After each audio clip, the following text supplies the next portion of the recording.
fantastica, mi sono divertito tutti e 3 i giorni, a parte quando devo parlare io perché grandino giustamente. Il tema della serata penso sia assolutamente decisivo e fondamentale.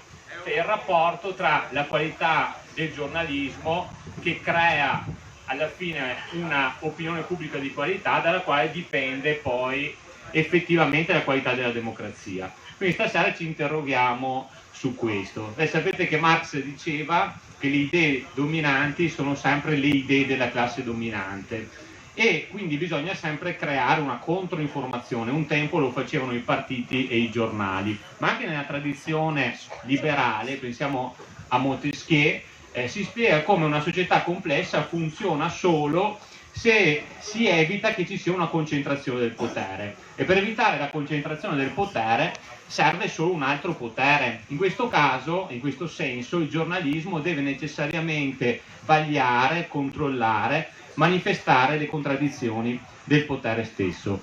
Come sta messo il giornalismo in Italia? Se noi andiamo a vedere qualche numerino, che in 10 anni, dal 2010 al 2020, la carta stampata vive un momento veramente tragico, quasi un collasso. Pensate che tutti i giornali in Italia sono passati da fatturare, da avere 4,4 miliardi di ricavi nel 2010 ad averne 2 nel 2020. Le coppie sono collassate, dal Corriere a Repubblica, per dirvi anche il giornale di Vicenza in 20 anni è passato da 44.000 copie al giorno a 18.000. E poi com'è concentrato il potere nella stampa italiana? Ci sono pochi imprenditori, adesso gli Agnelli detengono il gruppo Gedi, che è Repubblica, La Stampa, Il Secolo e molti giornali locali. Caltagirone, che è sempre un imprenditore edile meno conosciuto ma molto potente, Il Messaggero, il nostro Gazzettino e tanti altri giornali. Poi c'è Berlusconi e poi c'è Cairo. Questa crisi però è così potente per cui dobbiamo porci le domande. Pensate che in 10 anni il gruppo di Caltagirone ha perso 400 milioni di euro. Dal 2017 al 2020 il gruppo Gedi, Repubblica Espresso, ha perso 450 milioni di euro e quindi noi dobbiamo chiederci come mai questi imprenditori investono in un business che di fatto è in perdita. Perché per quanto contino sempre meno, contano ancora, perché per quanto ci raccontiamo che i social poi sono diventati sempre più importanti, le notizie le prendono da lì e infatti questi giornali sono riusciti insieme ad essere uno dei protagonisti della fine del governo Conte e adesso insieme cantano del coro che santifica il governo Draghi. E in Veneto come siamo messi? Cioè questa costellazione di potere che c'è in Italia si ritrova anche in Veneto, perché c'è il gruppo Gedi, quindi Agnelli, interessante anche che il gruppo Gedi ha la sede fiscale in Olanda, no?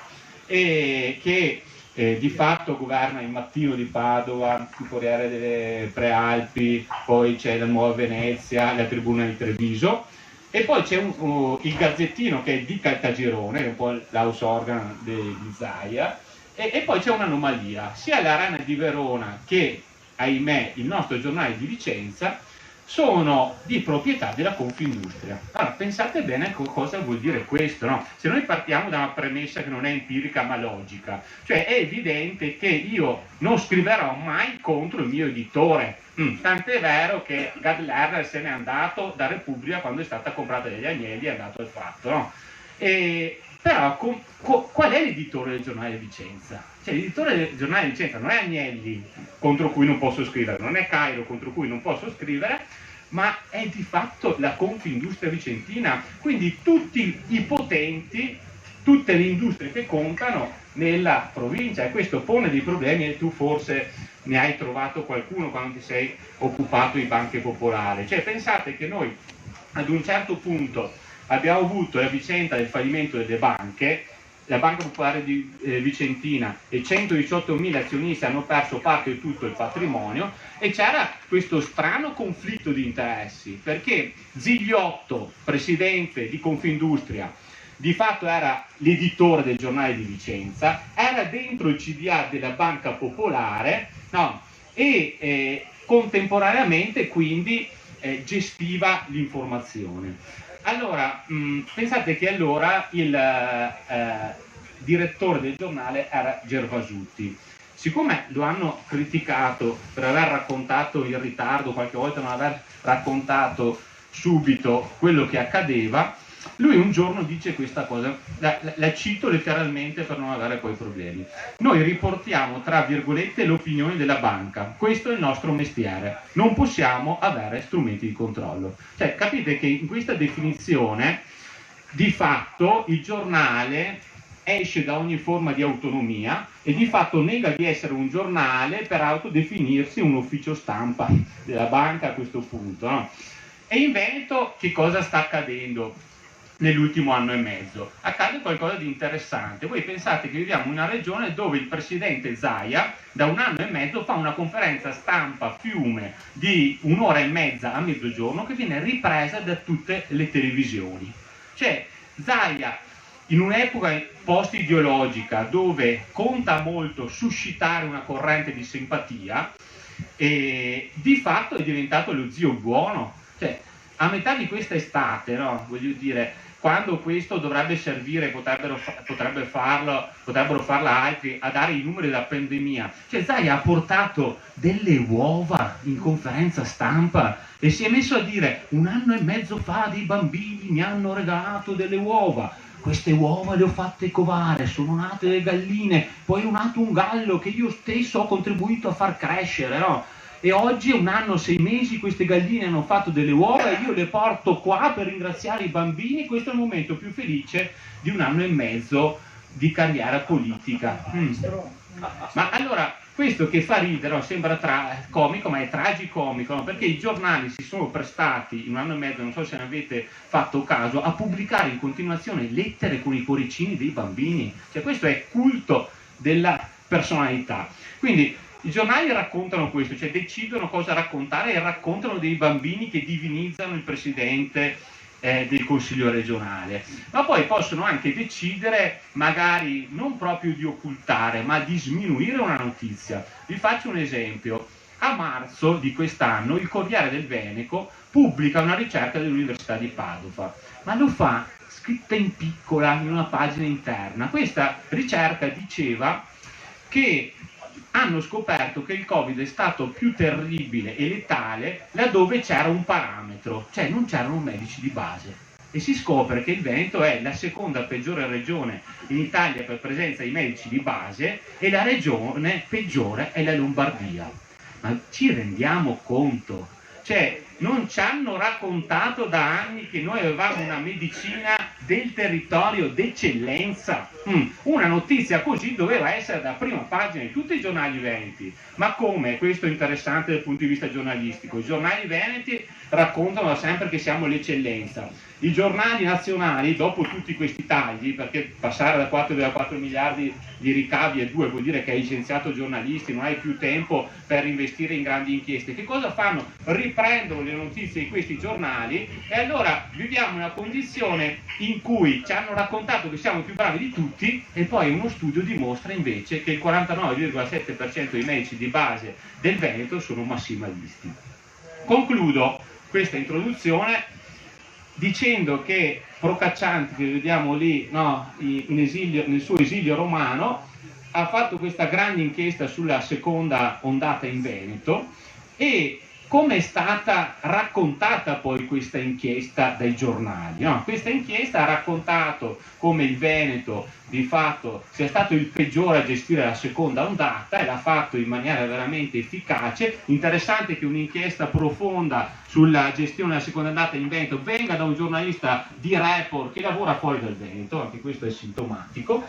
Il giorno dopo sapete cosa racconta il giornale di Vicenza? Il giornale di Vicenza in un articolino sintetizza i punti salienti dell'inchiesta e conclude così l'articolo: ma oggi Zaia a Marghera smonterà ogni accusa. Questo lo sapeva già? No, già c'è che aveva la palla di cristallo, cioè sicuramente smonterà ogni accusa. E al pomeriggio, a mezzogiorno, Zaia, nella solita conferenza stampa, sapete cosa dice? Ma poi mi ha vista, era stato l'unico a non vedere l'inchiesta di Report. No? E poi come hanno raccontato le televisioni questa inchiesta. Vi faccio solo un esempio. Sapete che Rete Veneta è la più vista del Veneto, cioè ha indici di ascolto più alti delle televisioni nazionali. Allora, il direttore fa alla sera fa un editoriale di 3 minuti dove di fatto dice questa inchiesta fa schifo, non è questo un modo per fare giornalismo, non si può fare giornalismo in questo modo con i soldi del pubblico, dice Luigi Bacialli, dice il direttore della Rete Veneta più importante. Perché, finanziata dalla regione anche. Che è finanziata dalla regione. Perché dice Bacialli, addirittura ha usato Gole Profonde, cioè lui non sa che un'inchiesta ovviamente c'è la segretezza delle fonti, se no non ti raccontano niente, lui non sapeva. E conclude questa analisi assolutamente arguta dicendo, sapete perché hanno fatto questa inchiesta? Perché Zaia è molto amato e vuole l'autonomia. Non so se lo sapevi, Danilo, tu hai fatto questa inchiesta perché Zaia vuole l'autonomia. Ecco, capite che c'è tanta carne al fuoco, ma questo è un tema fondamentale perché non si può neanche costruire una controegemonia, una contronarrazione se tutta la stampa è di fatto allineata a sostenere il regime vigente. Allora, ne parliamo con Renzo Mazzarro, che penso conosciate tutti, e con Danilo Procaccianti, 2 giornalisti con la schiena dritta.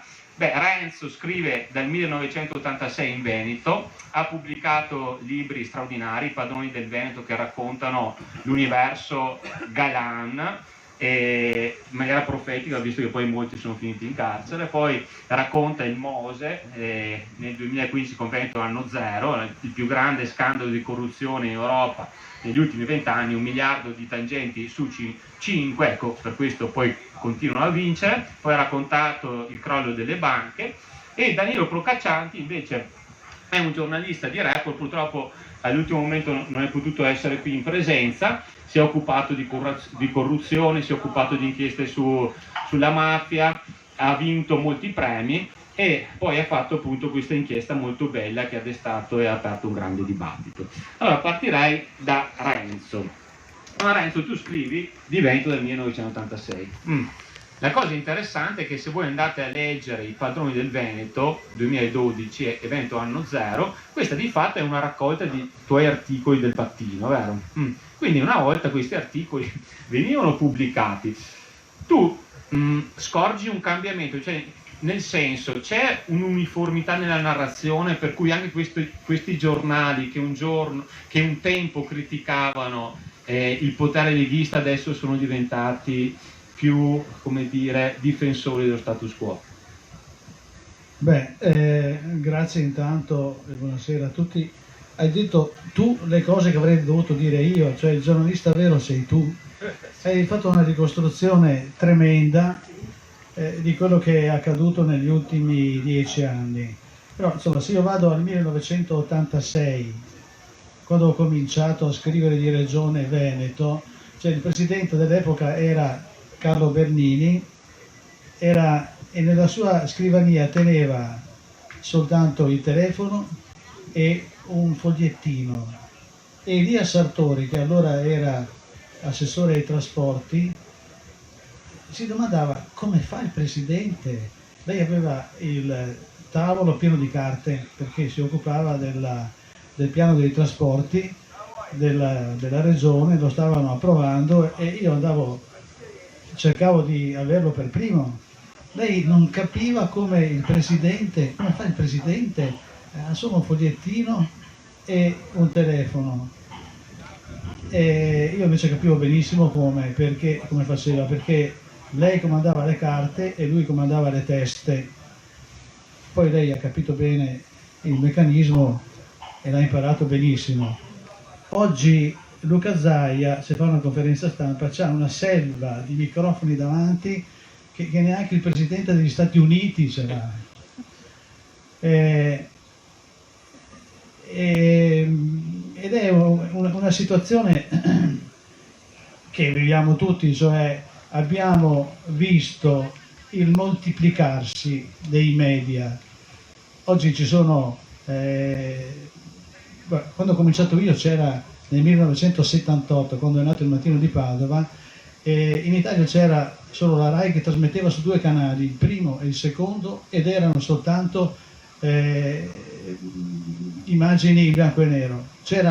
Non c'erano TV private, c'era soltanto una televisione via cavo semiclandestina a Milano. A Padova c'era soltanto una radio privata. Oggi ci sono, le ho contate, una decina di televisioni locali nel Veneto che hanno non so quanti canali. Ci sono i grossi network nazionali, c'è la 7, la 8, la 9, c'è Sky, ci sono le televisioni di Berlusconi che hanno 1000 canali, c'è la RAI ovviamente, c'è internet, c'è una situazione enorme, ci scaraventano addosso un sacco di notizie, ma noi siamo più informati oggi di ieri. Ecco, vedete, io nel mio mestiere ho imparato che ci sono 2 modi per nascondere le notizie.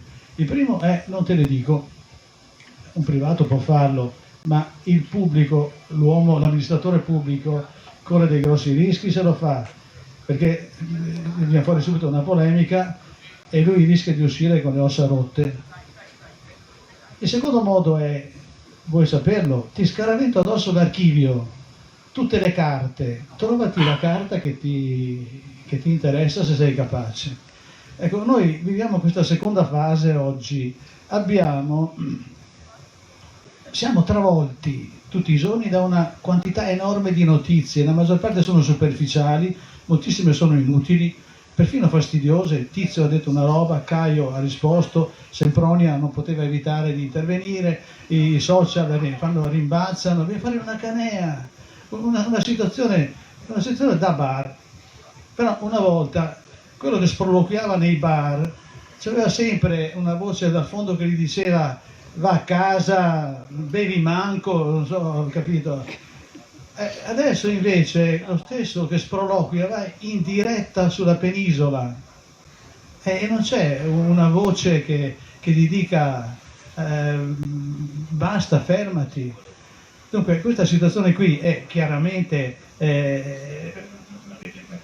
insopportabile, però poi a parte questo c'è anche da dire che il mestiere del giornalista, per tornare ai tuoi discorsi, è cambiato profondamente.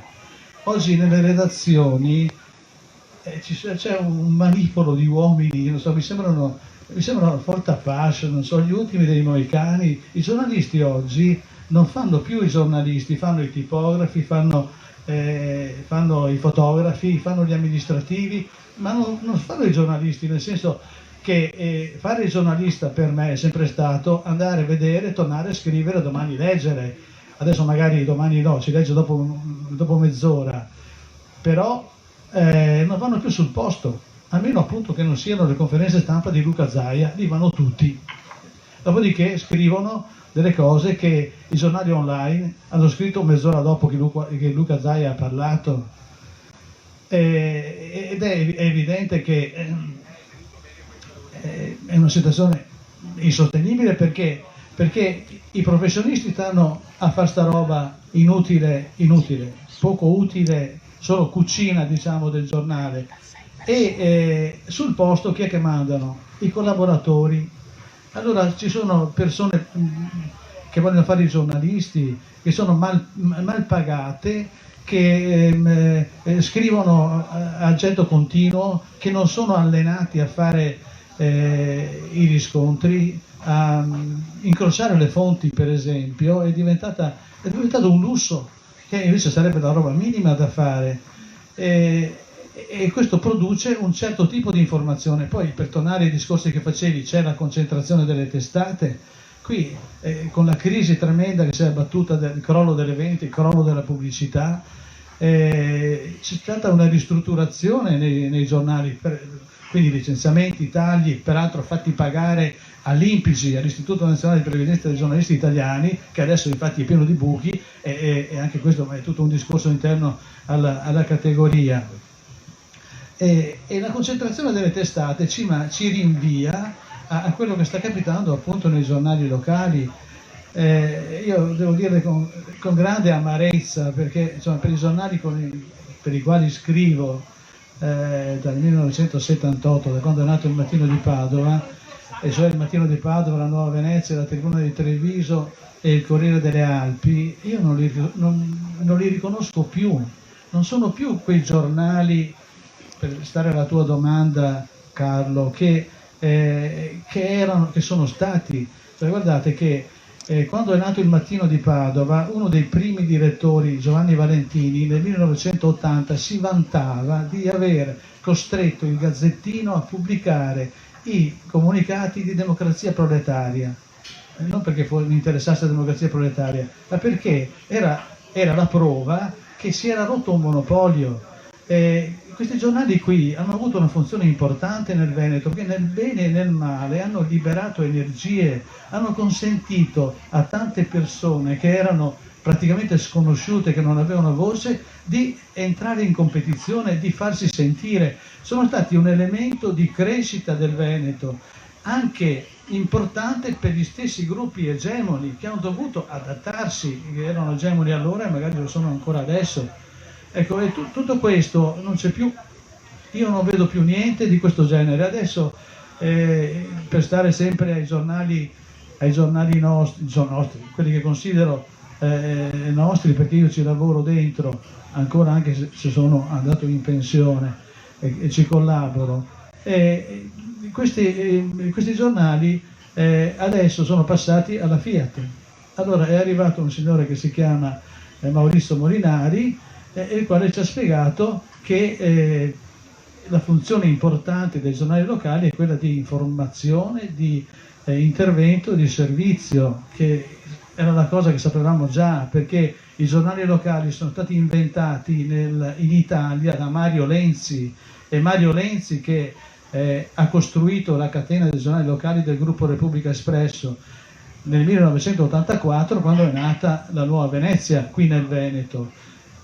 Solo che il gruppo adesso, ho citato Maurizio Molinari perché è il direttore editoriale, è il direttore di Repubblica, adesso sfruttano di questa formula soltanto le sinergie. Cosa sono le sinergie? Sono il fatto che un giornale utilizza anche quello che è stato scritto da un altro giornale per risparmiare, quindi c'è una specie di compenetrazione delle pagine del prodotto. E questo cosa ha prodotto? Ha prodotto che ha tolto spazio ai giornali locali, per cui io adesso mi permetto di dire che il Mattino di Padova è diventato una specie di edizione di campagna della Stampa.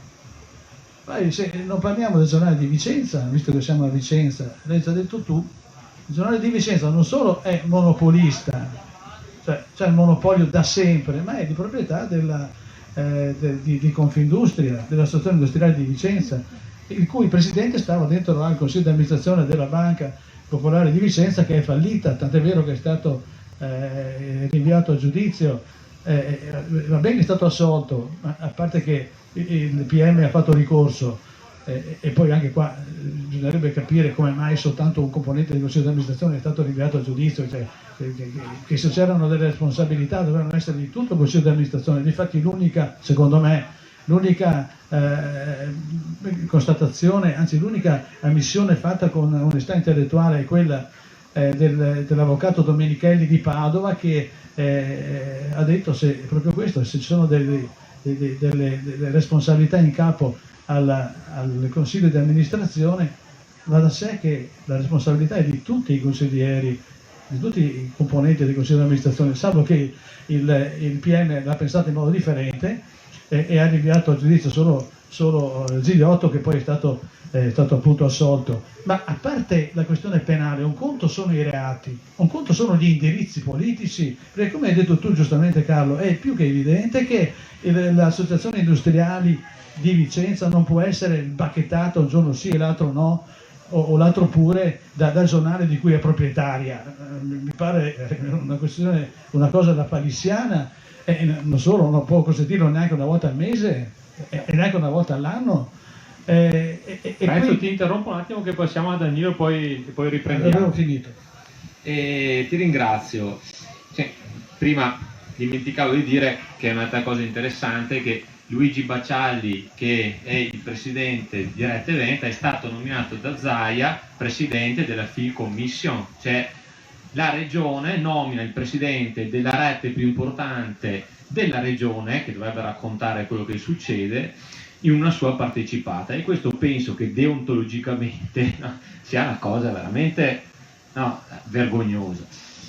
Passiamo a Danilo Procaccianti, che ringrazio proprio per il lavoro straordinario che ha fatto, perché vi ricordo che, vi dico solo un dato così veloce, nel dicembre del 2020 a Schio, il paese dove vivo, sono morte 114 persone e 3 volte quasi la media dei morti dei 3 dicembri precedenti, cioè siamo passati da 40 a 114.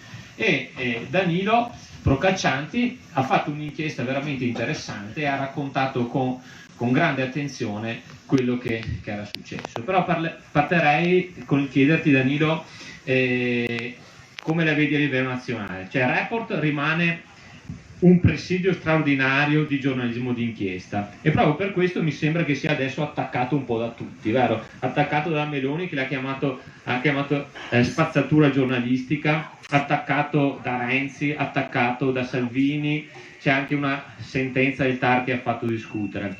Quindi ti chiedo, voi vi sentite, come dire, in pericolo, e poi come la vedi adesso rispetto alla qualità del giornalismo italiano?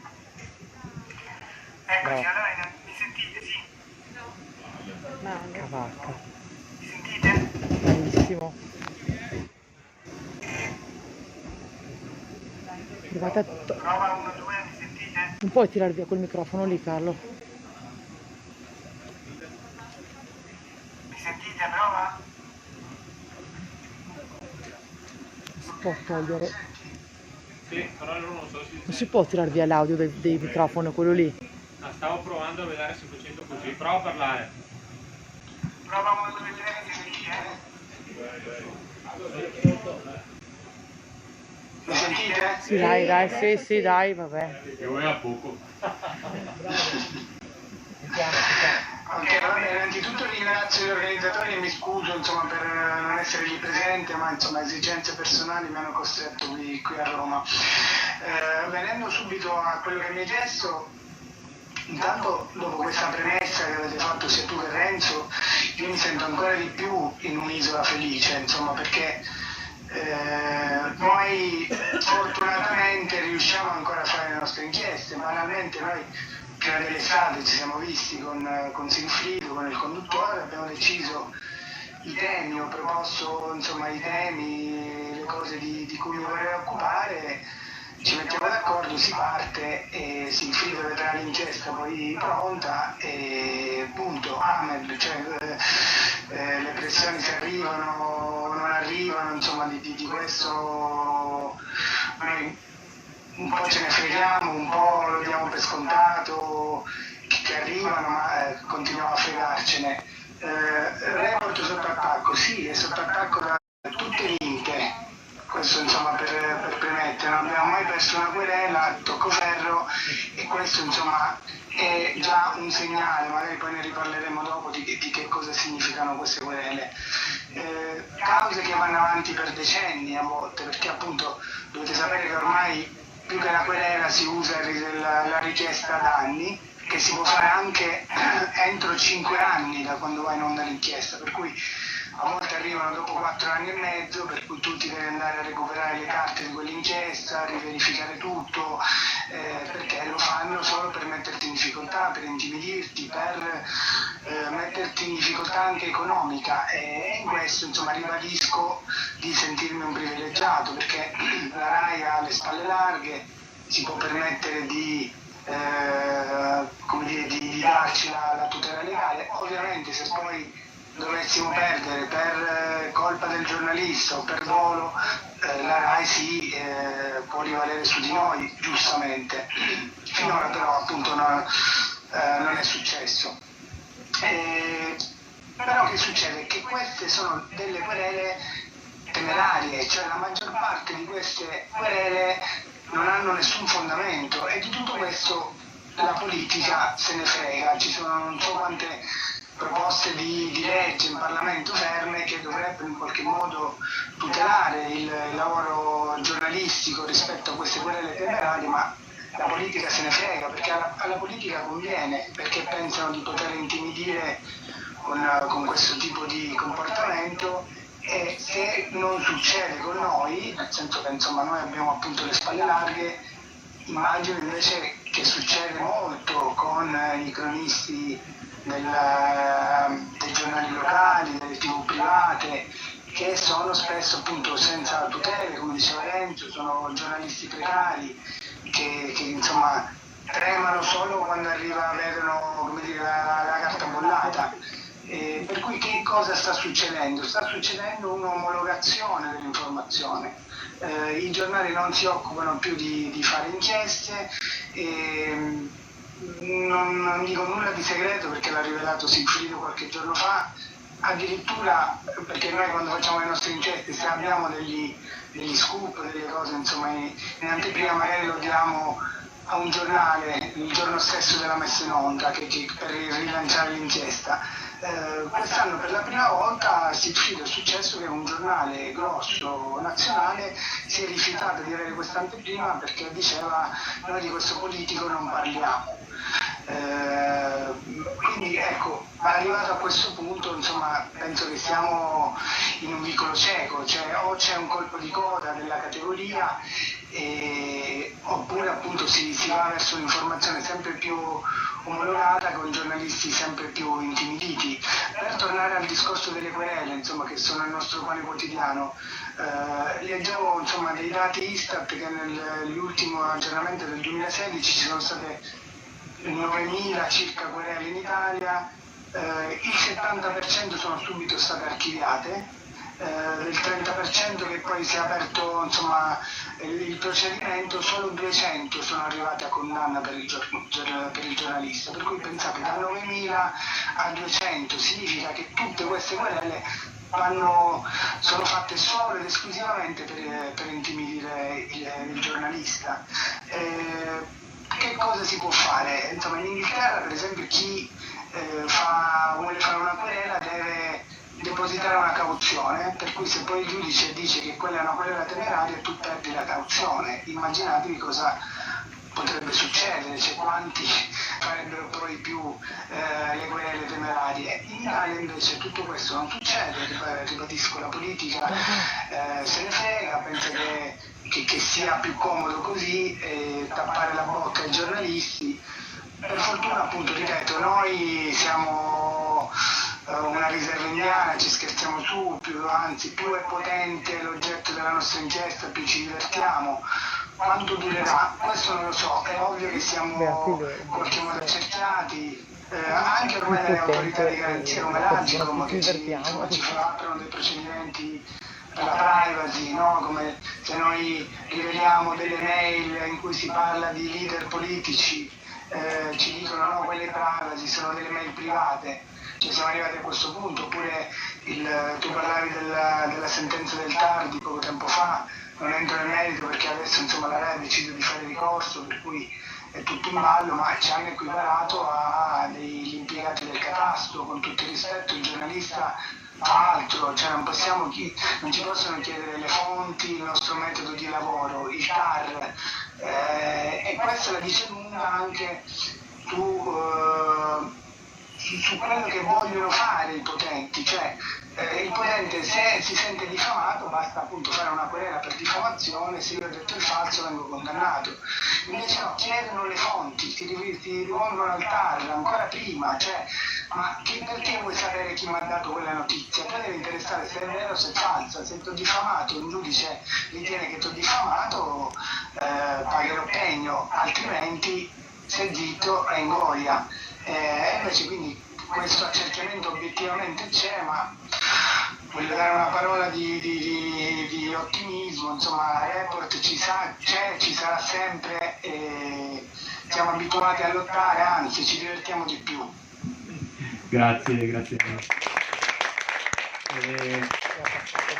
Guarda, mi aggancio proprio a quello che hai detto, perché prima con Renzo abbiamo parlato un po' di una concentrazione del potere che diminuisce nel giornalismo il pluralismo, però anche qua non so se ve ne siete accorti, ma c'è un fenomeno intimidatorio, cioè nella notte tra il 23 e il 24 giugno di quest'anno un giornalista che si chiama Andrea Tornago, che lavora per l'Espresso e anche per Report, e che aveva raccontato di una questione sulle case del sindaco Sbarina. Il sindaco Sbarina era andato in consiglio comunale e aveva detto che questa è spazzatura giornalistica. Ecco, si è ritrovato con un'intimidazione pazzesca la macchina piena di spazzatura. Voi capite che qualcuno ha seguito questo qua che ha una compagna e 2 figli, no, e gli ha mandato un messaggio intimidatorio, cioè una cosa che è veramente vergognosa. Adesso Danilo parlava delle querele. Beh, sapete che nel dicembre del 2020 in Veneto dei giornalisti sono scesi in piazza a Venezia per protestare contro le continue minacce di querele ricevute per quello che avevano raccontato della pandemia. Il consigliere regionale Zanoni ha raccontato che ci sono decine e decine di querele dalla regione negli ultimi mesi. Ecco, una cosa mia personale, non l'ho mai raccontata pubblicamente perché non mi è arrivata la querela ancora, ma c'è una delibera dell'azienda Zero che decide di incaricare un avvocato, Pinelli, per vedere se denunciare me e l'altra coordinatrice del Veneto che vogliamo, Vania Trolese, per un comunicato che avevamo scritto sulla gestione della pandemia. È ovvio che questo serve, come diceva prima Danilo, per mettere paura, no? È ovvio che poi tua moglie e i tuoi genitori ti cominciano a dire tasi un poco, no? Moglie che rompere le scatole, e questo alla fine funziona, e questo sicuramente diminuisce la libertà di parola e di stampa. Ecco, Renzo, tu una volta mi avevi raccontato un aneddoto che mi è sembrato significativo, no? Sapete che lui ha raccontato di tutto dell'universo Galan, e Galan non l'ha mai querelato. Invece Zaia, quello che sembra docile, mansueto, no? Il campione del buonsenso, la faccia buona della Lega, ti ha querelato. Allora ti chiedo di raccontare questa storia e poi anche di fare un ragionamento anche in Veneto sull'uso della querela. Sì, Luca Zaia mi ha querelato nel gennaio attraverso Azienda Zero. Se non ti è ancora arrivato, sta tranquillo, l'avvocato ha valutato, non ci sono gli estremi, stai tranquillo. Scusate un attimo, sapete cos'è interessante? Che se denuncia l'azienda Zero, non la paga Zaia la denuncia, la paghiamo noi. Cioè, hanno messo a bilancio 3.600 euro per decidere se denunciarmi, 3.600 euro sottratti alla sanità. Beh, nel mio caso li hanno persi, perché allora sono stato querelato a gennaio del 2018 per aver scritto un articolo del quale adesso dirò subito, ma da Luca Zaia attraverso Azienda Zero. Non era mai accaduto, è stata la prima volta che la giunta regionale mi ha querelato, dopo 40 anni che ne scrivo, e giustamente dici che Giancarlo Galan non ha mai fatto nulla del genere con tutto quello che ho scritto, cioè non è che avessi scritto chissà cosa, che poi mi è anche simpatico, solo che, e mi dispiace pure quello che gli è successo, ma se l'è cercata. Io ho scritto quello che vedevo, e Giancarlo Galan, con tutto il male che si dice di lui, dà dei punti a Luca Zaia quanto si vuole su questo aspetto. Luca Zaia mi ha querelato attraverso l'Azienda Zero per un articolo scritto a gennaio del 2018 su un appalto della Regione Veneto di 303 milioni di euro per la fornitura di pasti negli ospedali veneti, appalto che durata 9 anni, rinnovabile, vinto da un'azienda vicentina che forse conoscete, Serenissima Ristorazione. Il passaggio di quell'articolo era che nel capitolato d'appalto era stato inserito un elemento che favoriva Serenissima Ristorazione. Allora, l'anno dopo è successo che questo appalto è stato annullato. La Regione Veneto è stata costretta, è stato impugnato dall'ANAC e anche dalla Corte dei Conti. La Regione Veneto è stata costretta ad annullarlo e a rifarlo. La situazione è ancora tutta per aria, non è stato ancora assegnato. il nuovo contratto, perché per far corsi e ricorsi siamo ancora in mezzo agli avvocati, ma intanto quell'anno la giunta regionale sosteneva che io avevo leso l'onore delle istituzioni e delle persone che le rappresentano, e dunque dovevo pagare in sede penale, dovevo pagare i danni in sede civile, e poi anche dovevo essere perseguito dall'ordine dei giornalisti con un provvedimento disciplinare.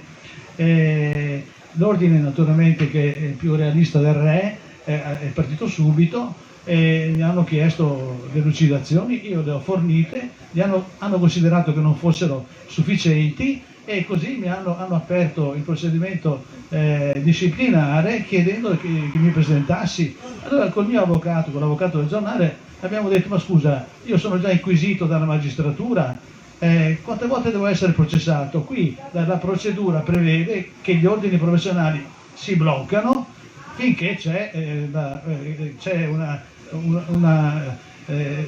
ne occupa la magistratura ordinaria. Ops, hanno detto d'accordo, si sono fermati. Il PM che cosa ha detto? Che ha proposto l'archiviazione, perché non vedeva nessun comportamento lesivo. L'avvocato della Regione Veneto si è opposto. La questione è andata avanti altri 6 mesi, durante i quali mi risulta che è stata indagata, cioè hanno aperto accertamenti sull'azienda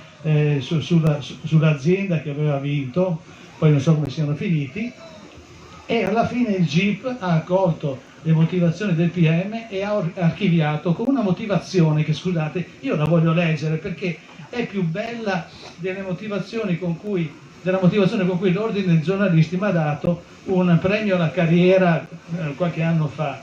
Lo dice, scusate,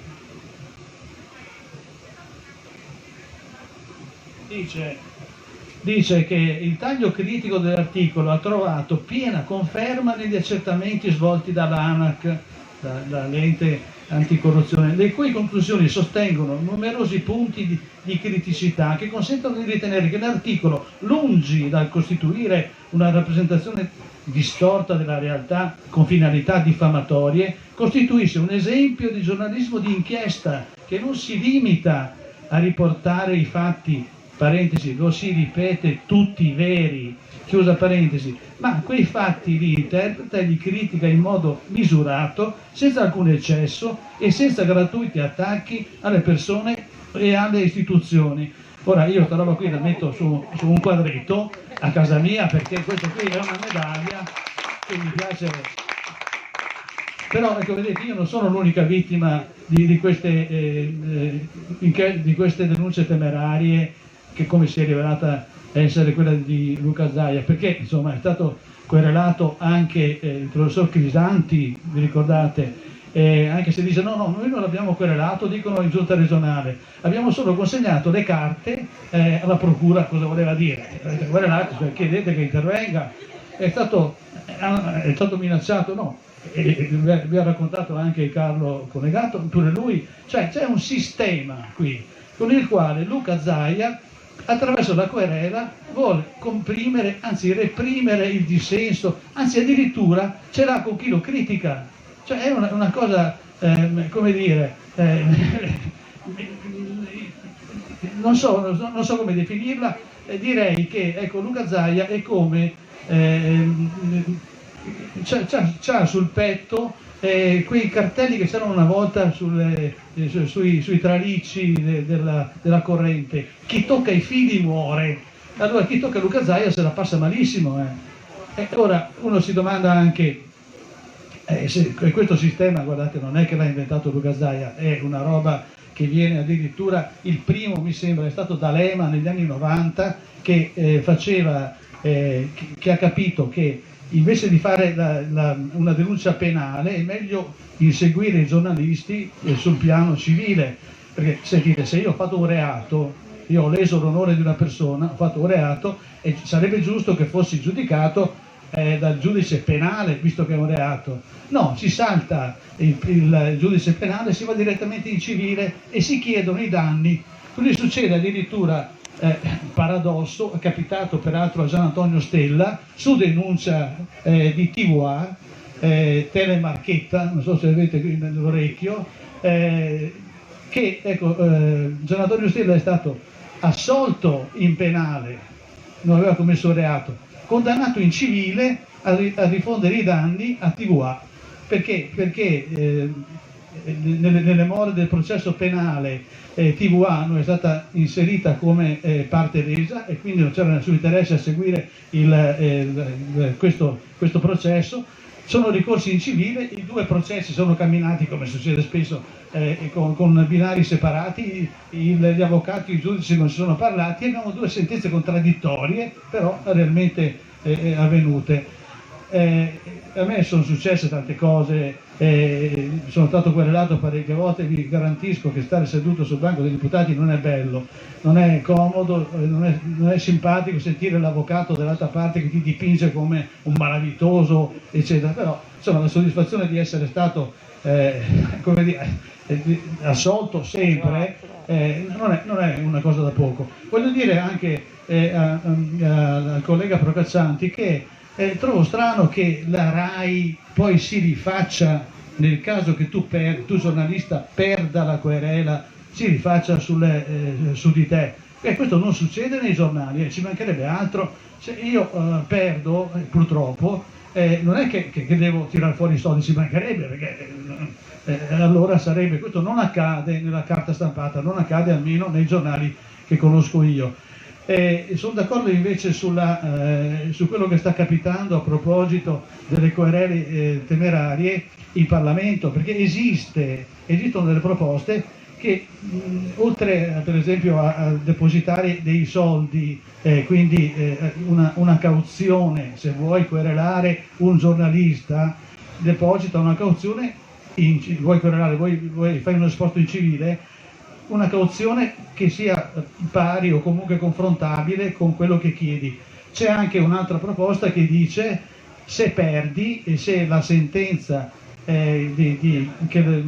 con la quale viene respinta, viene archiviata la querela, significa, cioè dice che era una querela temeraria,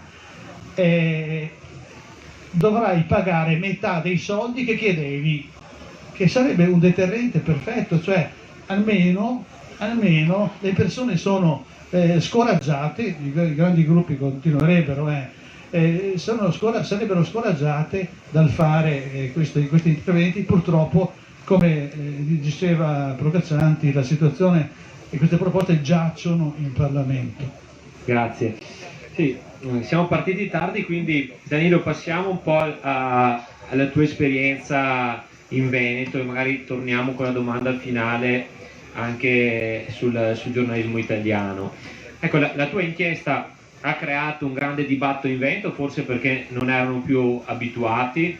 È veramente incredibile che l'unica inchiesta seria sulla gestione fallimentare della seconda andata sia stata fatta da giornalisti al di fuori del Veneto. È stata folle la stessa narrazione, come dicevo prima, di alcuni giornali, di alcune televisioni dell'inchiesta. Ecco, nel tuo lavoro mi ha colpito anche quella parte della tua intervista ai medici, no? Perché i medici sembravano raccontare un sistema della difficoltà a parlare e quasi intimidatorio anche per chi lavora all'interno della sanità. Quindi ecco, ti volevo chiedere che esperienza è stata per te questa inchiesta e ti aspettavi di trovare un Veneto così? No. Ti racconto com'è nata questa inchiesta, no? Cioè nel senso che durante la prima ondata tutti hanno raccontato il disastro Lombardia e il modello Veneto, lo abbiamo fatto anche noi, per cui cade già la prima accusa di partigianeria, di pregiudizio, perché anche il report aveva raccontato il modello Veneto, per cui o siamo, come dire, partigiani sempre o non lo siamo, quindi io dico appunto che non lo siamo, visto che se c'è da raccontare una cosa buona lo facciamo, se c'è da criticare lo facciamo altrettanto. Per cui sono andato da Sigfrido e gli ho detto: guarda, i numeri del Veneto della seconda ondata sono strani. Secondo me è una storia che merita di essere raccontata, e questo deve fare il giornalismo, cioè accendere una luce lì dove c'è buio. Ovviamente siamo andati, e che fosse successo qualcosa di strano lo hanno persino ammesso dalla regione, cioè Luca Zaia mi ha risposto: c'è arrivata una folata di vento inaspettata. Luciano Flor mi ha risposto: qui in Veneto abbiamo avuto nella seconda ondata una pandemia diversa dal resto d'Italia. Quindi ovviamente anche loro quindi si rendevano conto che qualcosa di diverso e di strano era successo. Per il professor Crisanti invece era la politica regionale che aveva sbagliato qualcosa, nel caso della politica dei tamponi rapidi, i numeri sulla terapia intensiva, quelli asintomatici, quei numeri strani sugli asintomatici, tutte cose che appunto poi avete visto, che conoscete. Per cui cioè, questo abbiamo fatto, questo fa un'inchiesta giornalistica, cioè racconta dei fatti supportato da documenti, verificando tutte le fonti. Non abbiamo fatto nulla di male, cioè, forse quando sono andato a intervistare Luciano Flor, visto che in una puntata precedente avevamo raccontato il modello Veneto, forse si aspettava, che ne so, i guanti bianchi, pensava che, visto che abbiamo parlato bene una volta, adesso parliamo sempre bene del Veneto, non lo so che idea abbiano del giornalismo. Noi abbiamo fatto il nostro. Che cosa mi ha colpito? Mi ha colpito che quando ho iniziato a fare le telefonate in Veneto, quando sono poi stato su in Veneto, c'era del vero e proprio terrore tra i medici. Cioè io, scherzando, spesso dico, mi sono occupato spesso di criminalità organizzata, sono stato inseguito anche da 'ndranghetisti, insomma, per cui figuriamoci se noi abbiamo paura delle querele o quant'altro. Però dico, cioè, ho trovato, come dire, una sorta di paura così forte, talmente grande tra i medici in Veneto rispetto magari ad altri territori del meridione quando si parla di mafia. C'è un'omertà che non mi aspettavo di trovare, omertà ma anche paura, e ancora di più mi convincevo che quella era una storia che andava raccontata. Però quello che mi ha colpito ancora di più, perché mentre il medico in sé per sé cercavo di tutelarlo, cioè quello che in maniera anonima mi diceva: qui è stato un disastro, però io non posso perché sennò mi sospendono, mi fanno un provvedimento, eccetera, ho cercato di tutelarlo.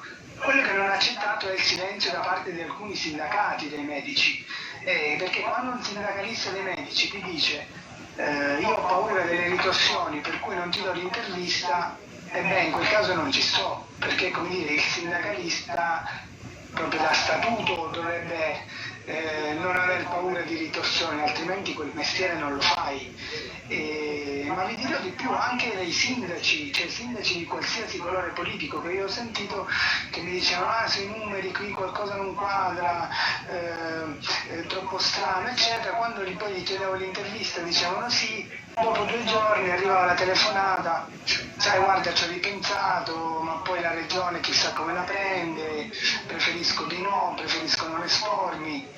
E, insomma, ho trovato tanta paura che non mi aspettavo di trovare in Veneto, cioè pensavo di trovare una società più aperta, senza paura. Dopodiché non mi sento di criticare in toto, perché insomma chi ha paura ha le proprie ragioni, però ripeto, chi per mestiere come sindacalisti devono tutelare i propri lavoratori dovrebbero un po' di più metterci la faccia. Rispetto ai colleghi invece mi ha colpito molto la rassegna stampa, cioè quello era un pezzo che noi in gergo chiamiamo di piccolo piccolo, no? Abbiamo inchieste lunghe e inchieste piccole, quello è un pezzo piccolo da 20 minuti e ha prodotto una rassegna stampa di centinaia e centinaia di pagine, insomma, cose che non hanno prodotto altre inchieste anche più lunghe. Questo che significa? Da un lato sì, come diceva Carlo, molti erano articoli di critica nei nostri confronti, ma moltissimi invece poi hanno rilanciato quell'inchiesta, quindi è come se vi fosse stato un tappo, che una volta insomma tolto quel tappo anche i colleghi locali hanno potuto insomma dar corso alle loro inchieste. Erano cose che loro conoscevano. Certo, uno si chiede perché non l'hai scritto prima, non l'hai chiesto, non hai fatto quelle domande al presidente della regione durante le conferenze stampa, però insomma qualcosa si è mosso dopo e, come dire, meglio di niente. Grazie Danilo. Voglio solo ripetere 2 o 3 cose che hai detto perché sono molto forti e allo stesso tempo anche inquietanti, visto che lui è un osservatore che viene da fuori. Cioè un osservatore che viene da fuori in Veneto ci ha detto che nei lavoratori della sanità ha trovato più paura e omertà di quando ha fatto delle inchieste per mafia. Una cosa insomma non da poco. Ha trovato paura nei sindaci, anche della parte avversa, e ha trovato molto strano il modo in cui il giornalismo poi ha gestito la narrazione dell'inchiesta stessa. Ecco, se ci fosse un giornalista qua forse potrebbe farci un pezzo, però la sintesi è che siamo di fronte a un sistema, cioè siamo di fronte a un sistema di potere tentacolare e onnipervasivo che ha 26 anni, no? Che dura da 26 anni e che quindi non solo controlla tutto, ma rende difficile ad ogni situazione anche le persone che vogliono semplicemente dire come la pensano. Vi faccio l'ultima domanda e vi chiedo anche di rispondere brevemente, perché così poi lasciamo lo spazio anche a interventi o domande del pubblico. Purtroppo abbiamo cominciato in ritardo. Allora, Renzo, ti chiedo, ma c'è una via d'uscita? Hai qualche idea? Cioè, che cosa si può fare per migliorare lo stato del giornalismo nella nostra regione? Una domanda semplice, è difficilissima, perché non è, come dicevi tu, non è soltanto in ballo il giornalismo, c'è in ballo i problemi della società, cioè è un problema sociale nostro. Cioè, pensate, sulla base di quello che noi leggiamo, sulla base di quello che noi vediamo, ci facciamo delle opinioni e sulla base delle opinioni prendiamo delle decisioni, e se queste decisioni sono basate su robe scritte in modo superficiale, non approfondite, su articoli o su servizi televisivi raffazzonati o peggio ancora strumentali, oppure sulla voce del padrone, che decisioni prendiamo? Noi siamo una società di matti se consentiamo che vada avanti così. Dunque quello che voglio dire è un problema nostro più che un problema del giornalismo, Carlo, e quindi non è che bisogna risolvere un problema dei giornalisti, perché no, è una narrazione, come dici tu, che ci appartiene.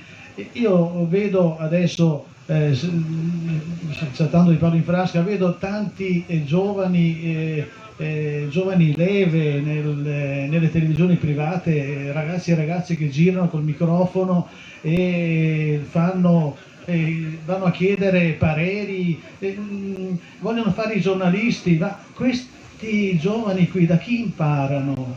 Chi è che insegna? Guardate che si diventa giornalisti soprattutto sul campo, imparando sul campo da qualcuno più bravo di te.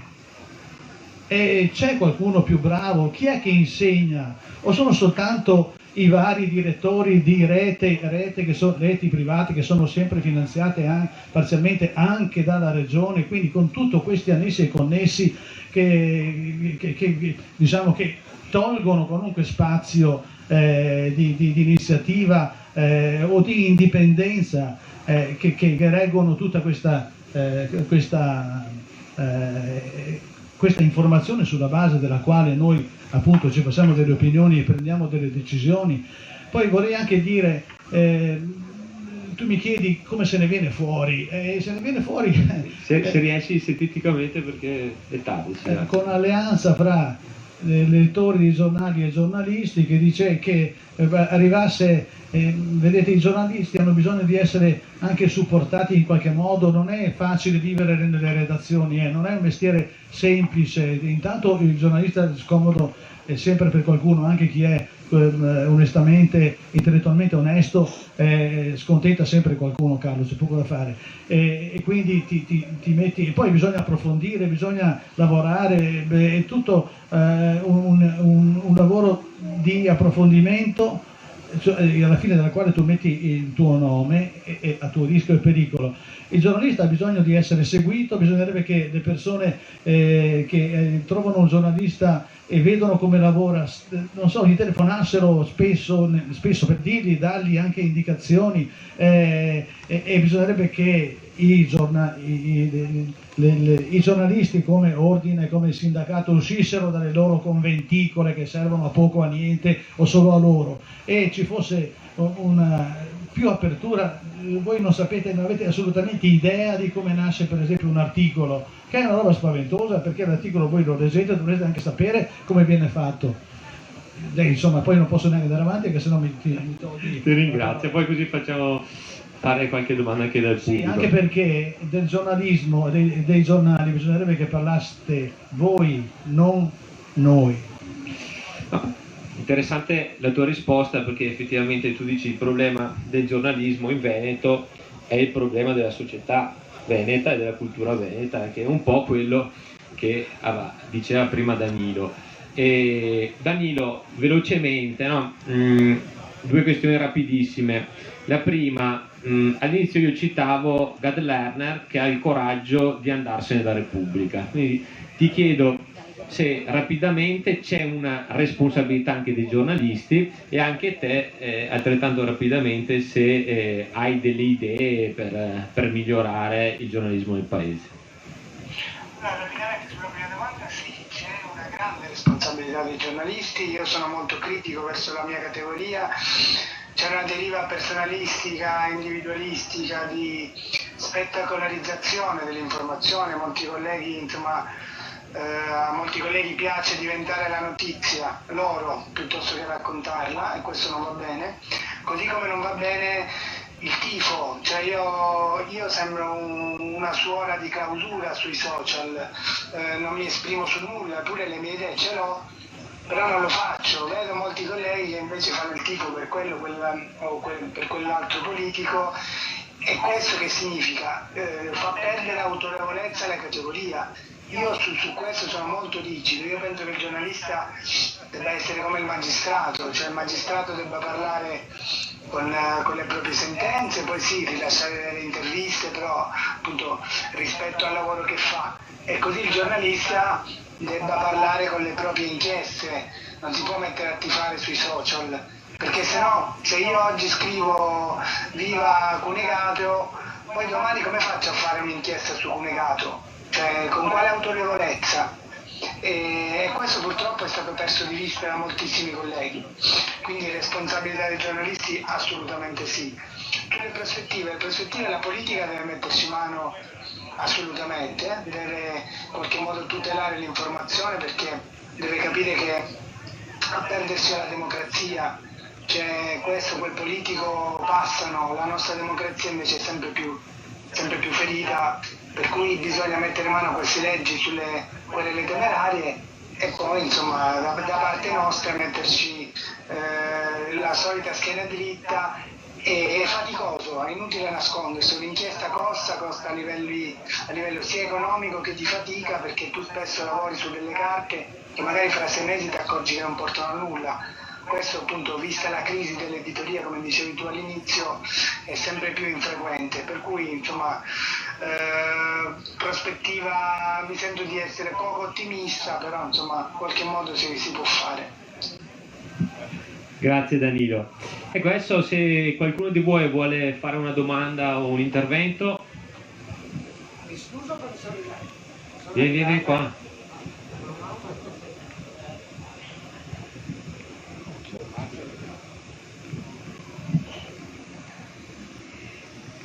scuso perché sono arrivata in ritardo perché ero impegnata in un'altra riunione, non per sfizio. Ascoltavo Danilo, mi sono sentita molto presa in causa. Io non lo so se hanno fatto delle ricerche anche sulle case di riposo, perché chi ha parlato all'inizio, qualche lavoratore o delegato sindacale, non vi dico cosa ha subito, che hanno subito di tutto e di più.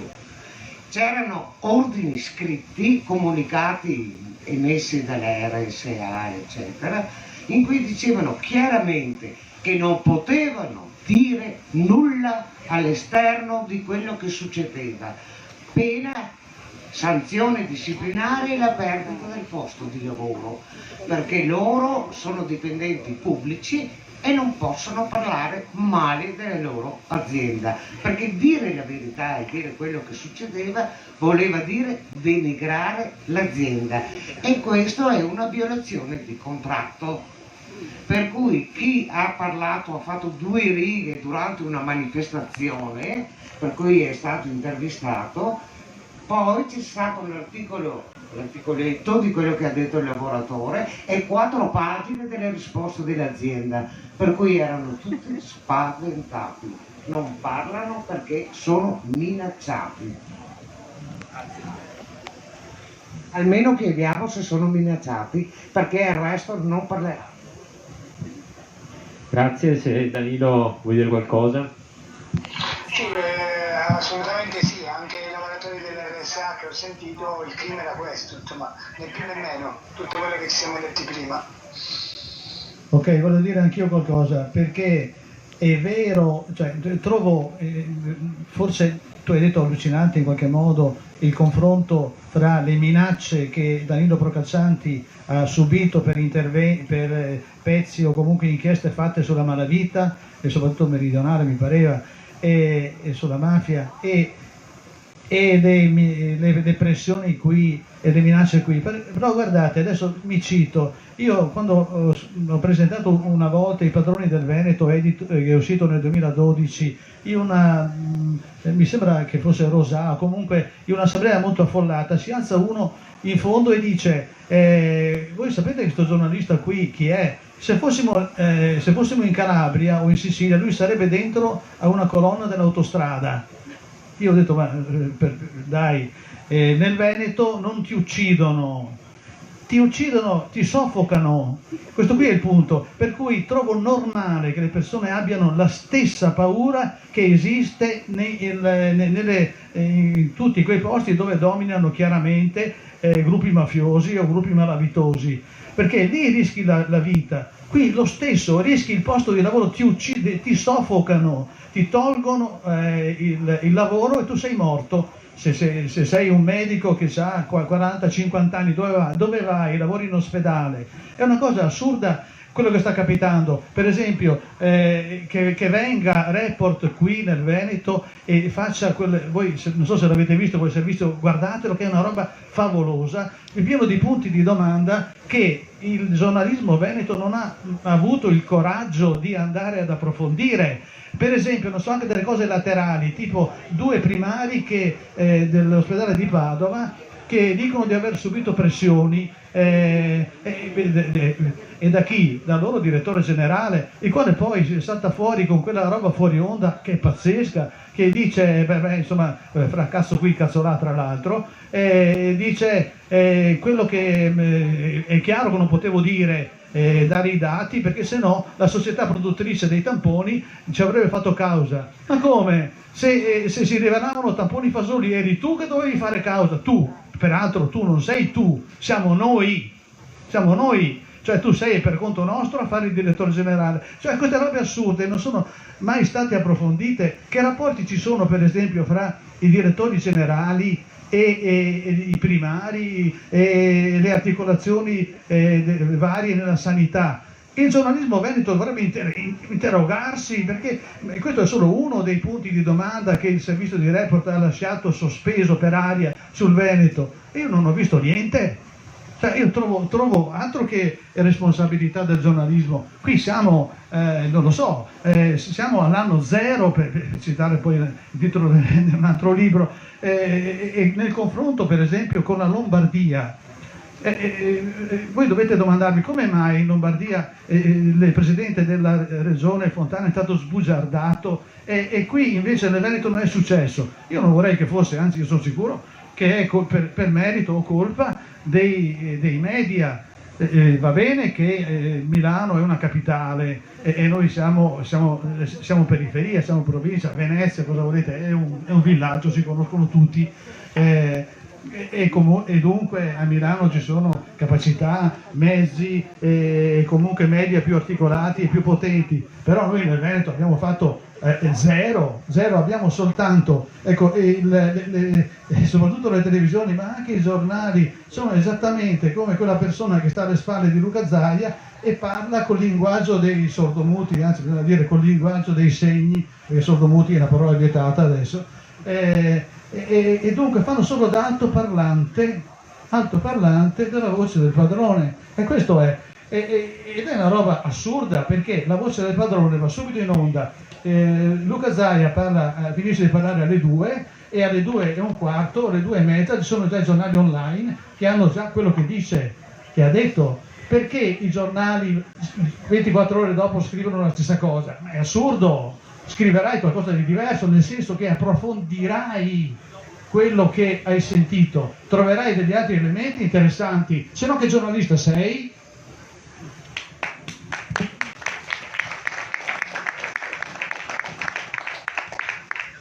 Io direi che dobbiamo concludere, no?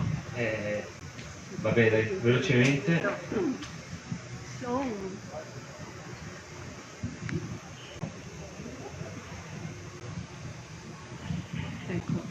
A me pare, è una cosa stupefacente che nel 2000 ci sia a livello di informazione qua nel Veneto una situazione assurda, direi assurda.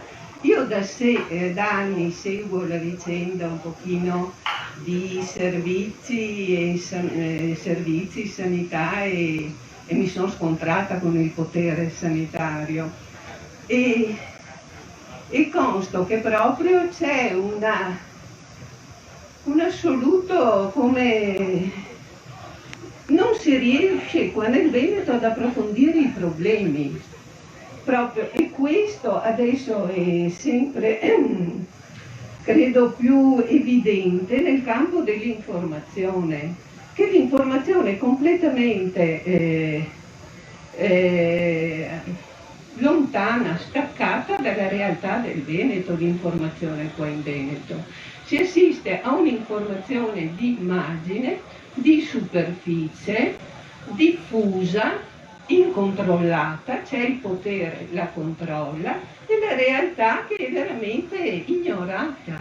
Io questo l'ho vissuto prevalentemente nel campo della sanità e della sanità territoriale, però vedo che in tanti altri ambiti viviamo veramente una realtà, come si può dire, fasulla, d'immagine. E questo mi preoccupa, perché non può portare a tanto. Io anni fa ho assistito a un incontro a Villa Tacchi, mi ricordo, con Concita Di Gregorio e Laura Puppato, che Concita Di Gregorio stava facendo un giro qua nel Veneto. E mi ha stupito l'affermazione del controllo finanziario di Zaia sulla stampa veneta, che addirittura insomma un controllo finanziario anche e informazione a favore di Zaia, a favore della regione. Non c'è controinformazione, si vive una realtà veramente. Ecco, e io rimango stupita, perché siamo nel 2000, con una possibilità di informazione enorme, e qua non si dice la verità, non si parla di realtà. Ecco, Grazie a voi, un attimo che c'è tempo. Ho una domanda molto veloce. Mi sembra che un pezzo del problema di cui abbiamo parlato stasera sia chi ha in mano cosa, chi paga. Ecco, mi chiedo se oggi con questa concentrazione che c'è insomma di poteri a livello in Veneto ma anche a livello nazionale sia pensabile qualcos'altro, un finanziamento pubblico. In altri paesi addirittura insomma, forme di collettività che insomma, cercano, in Italia però la vedo difficile. Non lo so, riusciamo a vedere qualcos'altro che non sia questa concentrazione di potere? La prima cosa a cui penso io sono dei finanziamenti pubblici, potrebbe essere un problema che torna all'origine, però volevo sapere insomma, cosa ne pensate, se può essere un'alternativa. Mi porterebbe distante, non ho idee, il giornalismo in Italia è pieno di problemi e da questo punto di vista i giornalisti sono in cassa integrazione, rischiano il licenziamento, le aziende sono in stato di salute grave, l'INPGI, il nostro Istituto Nazionale di Previdenza addirittura rischia di non pagarci le pensioni e nel tempo stesso abbiamo visto che, diceva la signora, il finanziamento regionale, che è un finanziamento pubblico, finanzia che cosa? Finanzia la voce del padrone: se io ti pago tu ti guarderai bene dal dire qualunque cosa che mi possa urtare. E qui il problema rinvia a che cosa? C'è uno che ha il 74% il nostro presidente, a proposito del presidente, bisogna dire presidente non governatore, il governatore è quello della Compagnia delle Indie, noi abbiamo eletto, dice la legge elettorale, un presidente, quindi basta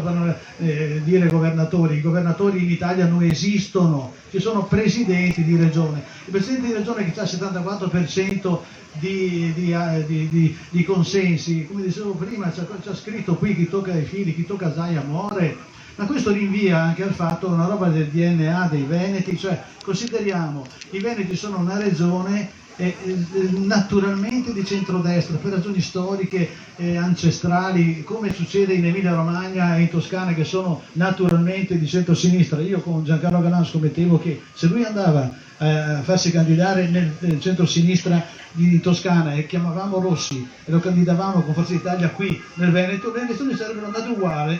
Perché le persone, sì, vabbè, hai ragione, però io sono della Lega, hai ragione, però Tesi comunista.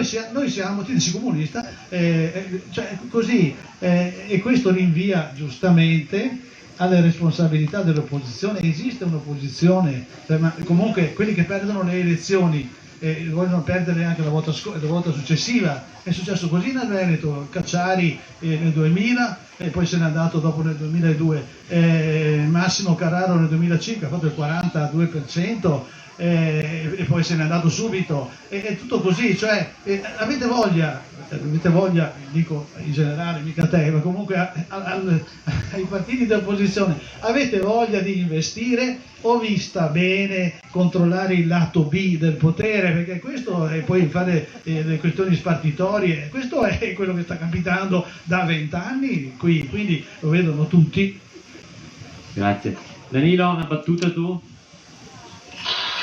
Io insomma, rispondere rispetto alle prospettive, penso che qualcosina si possa fare, per esempio online, cioè l'informazione di qualità secondo me alla lunga paga. C'è l'esempio di fanpage che in pochi anni, insomma, da piccolo sito adesso è una realtà nazionale molto forte, per cui secondo me se tu fai delle inchieste di qualità ancora insomma qualche prospettiva può esserci. Anche per dare insomma qualche segnale di ottimismo, altrimenti stasera usciamo da qui e ci spariamo. Esatto. Grazie. Beh, Rezzo ha detto una cosa interessante, no? Ha detto come mai Fontana, che ha gestito peggio di tutti la prima ondata, è finito sulla graticola, e Zaia, che ha gestito peggio di tutti la seconda, è ancora un modello di gestione del Covid, no? E questo è il paradosso. Io ho amici di Perugia, ma come, ma Zaia non era quello bravo, no? Diciamo che questa sera abbiamo ragionato su tanti temi e abbiamo capito che c'è una concentrazione del potere giornalistico. Sono d'accordo con quanto dice adesso Danilo ed è quello che stiamo cercando di fare. Cioè, un nostro obiettivo è quello di provare a costruire una testata online che aggreghi che aggreghi chi vuole combattere questa egemonia, ma anche per questa ci vogliono almeno 150-200 mila euro, che sono pochissimi rispetto a un giornale, ma bisogna trovare chi abbia voglia di finanziare un giornale che si metta contro questo sistema che così abbiamo definito prima, e per adesso ti dico la verità non ce l'abbiamo fatta. Ecco, noi anche come partito, qua c'è anche l'amica Oriana Zaltron di Coalizione Civica Schio, noi ci siamo un po' sostituiti al giornalismo, per dirti, nell'Alto Vicentino noi abbiamo creato dei rapporti di fiducia con i medici e di fatto abbiamo fatto il lavoro giornalistico, cioè questi medici che si fidavano di noi hanno cominciato a raccontarci qualcosa del declino della sanità del territorio e noi di fatto ci siamo un po' sostituiti a quello che avrebbero dovuto fare i giornalisti. Allora, grazie mille Renzo e grazie mille Danilo. Io penso che siate per noi dei modelli anche proprio etici di virtù, per il coraggio che avete dimostrato e continuate a dimostrare, e penso che in fondo anche questo sia il messaggio che ci date questa sera, cioè la responsabilità è dei giornali, ma forse la responsabilità è anche di ognuno di noi, perché insieme dobbiamo cominciare ad avere più coraggio per raccontare le contraddizioni di questo Veneto e costruirne uno di migliore. Grazie a tutti.